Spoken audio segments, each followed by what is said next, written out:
뉴스 속 깊숙한 이야기를 들어보는 인터뷰 시간입니다. 내년 11월에 열리는 미국 대선 시계가 돌아가기 시작한 가운데 문제적 인물이죠. 도널드 트럼프 전 대통령이 가장 유력한 야당인 공화당의 후보로 꼽히고 있습니다. 지난주에 네 번째로 형사 기소가 됐는데 이때 범죄 피의자로 찍은 일명 머그샷을 활용해서 하루에 수십억 원씩 선거 자금을 끌어모으고 있다는 소식도 들립니다. 기묘하게 흘러가는 미국 대선 이야기 짚어보죠. 민정훈 국립외교원 미주연구부 교수가 전화로 연결돼 있습니다. 교수님 안녕하세요. 예, 안녕하세요. 자, 교수님, 제가 보니까 지금 혐의가 네 가지잖아요.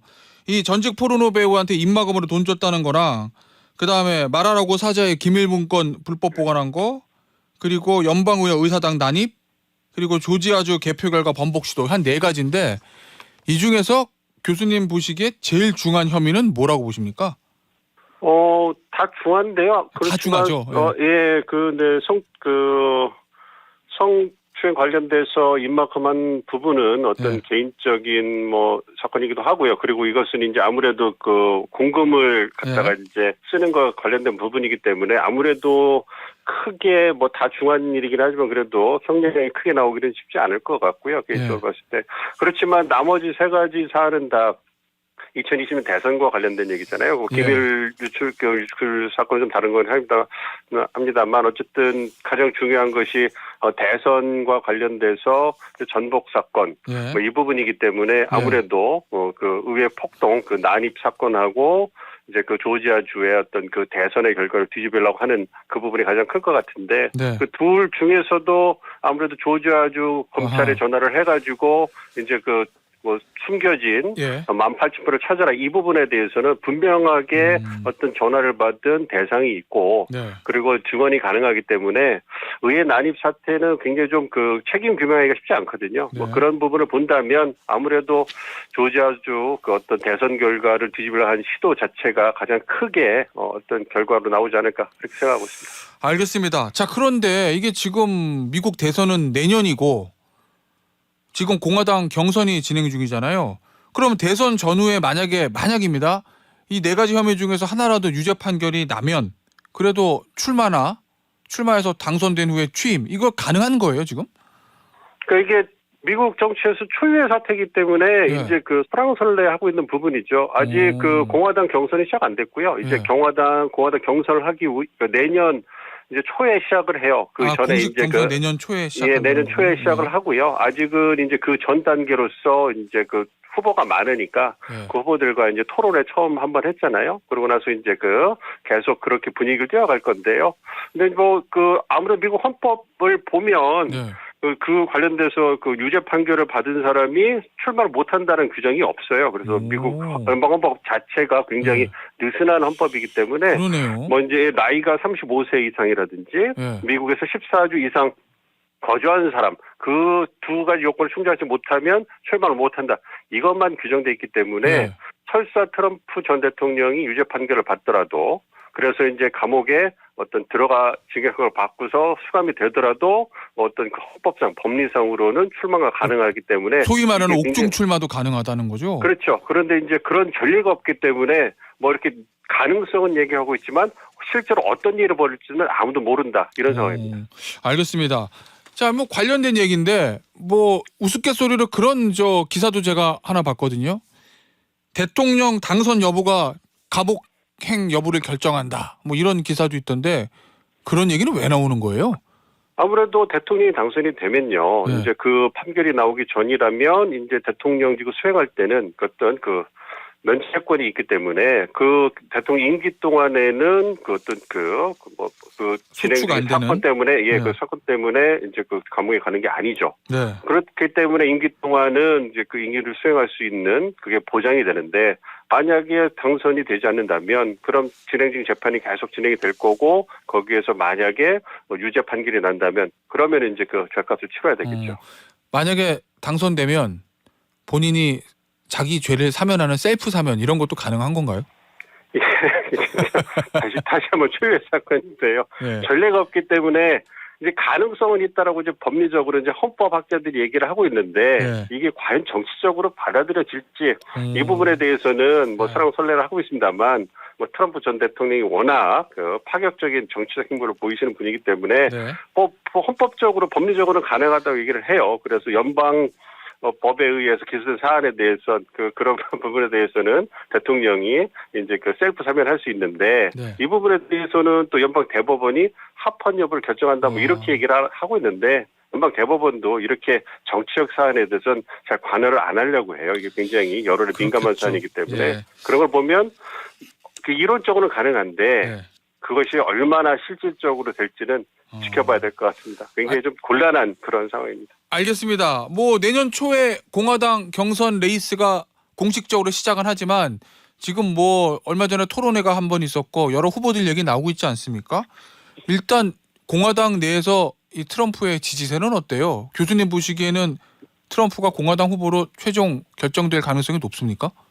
그렇습니다. 지금 상황으로 본다면 그 2위가 그 플로리다 주지사 그 디센티스요. 디센티스라는 네. 지주사인데 지지율 차이가 거의 한 30% 40% 정도 나고 있어요. 뭐 야. 이런 게 전례가 없는 상황이고 네. 이러한 큰 차이가 계속 유지가 되고 있고 점점 확대되고 있는 상황이에요. 이거는 트럼프 대통령은 나름대로 존재감을 계속 유지하고 있는데 네. 디센티스 주지사가 치고 올라오지 못하는 어떤 이게서 균형이 맞지 않아 가지고 계속 벌어지고 있는 상황이고요. 네. 그렇기 때문에 트럼프 전 대통령을 견제할 만한 대항마가 공화당 내에 없는 상황입니다. 뭐 다른 뭐 이번 토론회에서 여러 후보가 있지만 네. 그분들의 지지를 보면 그분들 지지를 다 합쳐도 트럼프 대통령한테 안 되기 때문에 네. 그런 부분을 본다면 기변이 없는 한 트럼프 전 대통령이 공화당 대선 후보가 될 거다 이렇게 예상을 하고 있습니다. 아니 교수님, 미국 역사에서 전직 대통령이 다시 출마한 적이 있습니까? 한 번 있었어요. 한 번이요? 예전에 그거는 20세기 초반에 있었기 때문에 100년 전 근대로 얘기네요. 넘어오면 현대로 넘어오면 없었거든요. 뭐 예. 그런 부분에서 그렇긴 한데 어쨌든 미국 헌법을 보면 대통령에 출마하는 것은 뭐 대통령 임기를 2번 할 수 있고 총 합쳐서 10년을 못 넘긴다고 돼 있거든요. 예. 그렇기 때문에 트럼프 대통령이 한 번은 출마를 했고 당선돼서 4년을 그 대통령직을 수행하셨고 예. 그 다음에는 재선에 실패했기 때문에 다시 뭐 도전하신 거에 대해서는 아무런 문제가 없는데 문제는 이제 그 유권자들이 봤을 때 식상하다는 거죠. 아하, 그 부분을 어떻게 네. 극복할지는 어떤 트럼프 전 대통령의 어떤 선거 전략이 달렸다고 보고 있습니다. 자, 교수님, 이 트럼프 대통령 전 대통령 머그샷 사진 보셨죠? 맞습니다. 예, 그거 보면은 저 웃음기가 하나도 없고 앞을 노려보면서 Never Surrender라고 문구는 써 있고요. 이 표정이나 이런 거 봤을 때 좀 뭔가 연출하는 것 같은 느낌도 좀 드는데 이걸 가지고 좀 굿즈를 만들어서 선거 자금을 100억 가까이 모금했다는 거잖아요. 이런 상황을 저희가 어떻게 봐야 되는 거예요? 이거는 저희 뭐 그 미국 정치를 보는 사람 입장에서도 이게 추위의 사태이기 때문에 뭐 굉장히 좀 혼란스럽긴 합니다만 예. 이 선거 공학적인 측면에서만 본다면 선거 공학적인 측면에서 어떤 선거 전략이라든지 유권자 표심을 동원하고 지지층의 어떤 지지를 확보하고 증대하는 데 있어서는 트럼프는 정말로 어떤 독보적인 존재다 이렇게 말씀을 드릴 수가 있을 것 같아요. 미국 정치에서도. 그러면 바이든 행정부가 나를 탄압하기 때문에 나를 지지했던 강성 지지층 예전 대선 때 나를 찍었던 사람 다 모여라 뭉쳐라 이거라는 거죠. 그렇죠. 그 네버 서렌더해서 바이든 그 행정부와 민주당 정권에서 자기 정치적인 기소를 하고 있고 그렇기 때문에 자기는 정치적 희생양이다. 나는 정치적으로 잘못한 게 하나도 없다. 떳떳하다. 그래서 이러한 먹어사슬 찌끄려서 굉장히 불편하지만 그래도 이제 거기에 따라주고 그렇지만 나의 표정을 봐라. 얼마나 이것이 잘못된 것인지 보고 나에 대한 지지를 확인해달라. 이렇게 보여주는 거고 거기에 대해서 지지층이 좀 호응을 하기 때문에 거의 이틀 만에 100억 원 모아줬다고 하지 않습니까?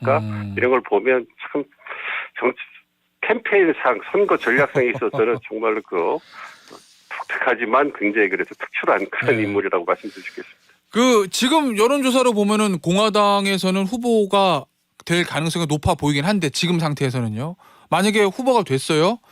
그러면 민주당의 바이든 현 대통령하고 리턴 매치가 벌어지는 건데 어떻습니까? 본선 경쟁력은.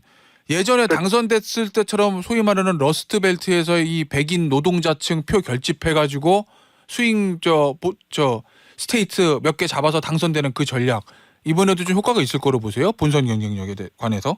이번엔 좀 다르겠죠. 왜냐하면 2016년에는 그 전략이 적중을 해가지고 어쨌든 그 러스트벨트의 세 개의 스윙 스테이트를 어떤 그 신승을 거둠으로써 예. 이제 그 당선이 됐는데 예. 2020년하고 2020년 대선과 중간 선거를 보면 그 러스트벨트에 있는 스윙 스테이트들의 말씀하신 백인 유권자들의 표심이 예. 민주당 쪽으로 계속 옮겨주고 있는 상황이에요. 그러니까 트럼프 행정부 4년을 보면서 예. 이제 보신들이 느꼈던 아무래도 이제 그 실망감이 좀 반영이 됐다고 보고요. 예. 그리고 이제 바이든 행정부에서도 그 유권자들 잡기 위해서 어떤 그 뭐 보호무역적인 그 통상 정책이라든지 어떤 복지를 강화하면서 그 부분에서 이제 민심을 돌리려고 많이 노력을 했거든요. 예. 그리고 이제 아무래도 정치로 많은 논란이 트럼프 대통령이 되다 보니까 중도층 유권자들이 아무래도 이제 그 실망을 크게 보이는 이런 부분이 있는 것 같아요. 예. 그래서 중도 유권자들에 대한 확장성이 많이 떨어졌어요. 트럼프 네. 전 대통령이. 그래서 공화당 경선에서는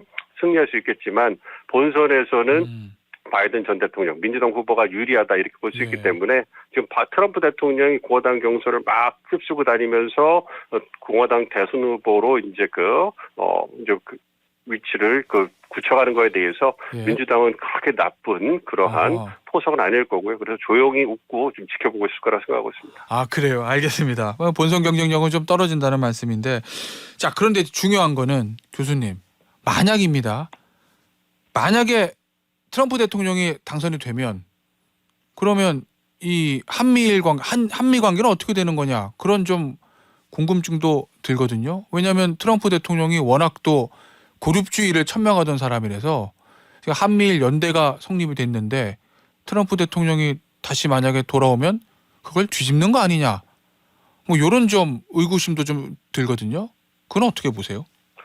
뭐 큰 틀에서의 그 한미일 3국이 합의한 사항에 대해서 트럼프 대통령이 들어온다고 해서 뒤집기는 어려울 거예요. 물론 행정명령이기 때문에 대통령이 바뀌면 뒤집을 수 있겠지만 이론적으로는 가능하다는 그렇죠. 말씀이시죠? 예, 가능하죠. 근데 이제 미국 미국이 가진 전략적 이해관계 가장 중요한 게 중국 견제잖아요. 예. 그래서 한미일 협력하는 것, 이것은 트럼프 전 행정부도 굉장히 노력을 했던 부분이고 중국 견제에 관해서는 그렇지만 저희가 주목해 봐야 될 것은 그러한 큰 틀에서는 제도적으로 유지가 되더라고 하더라도 그 세부적인 사항에 있어서는 다를 수 있거든요. 그러니까 트럼프 대통령이 뭐 관세를 이용해서 또 이제 그 중국을 압박하고 통상이익을 얻겠다 이런 얘기를 다시금 벌써 하고 있기 때문에 그런 부분에서 바이든 행정부가 보여줬던 한국과 일본을 대한 동맹 관이 다를 수 있기 때문에 세부적인 정책 방향이라든지 어떤 요구안에 있어서는 우리를 좀 당황하게 할 수 있는 부분이 있을 거예요. 그렇기 때문에 그러한 부분에서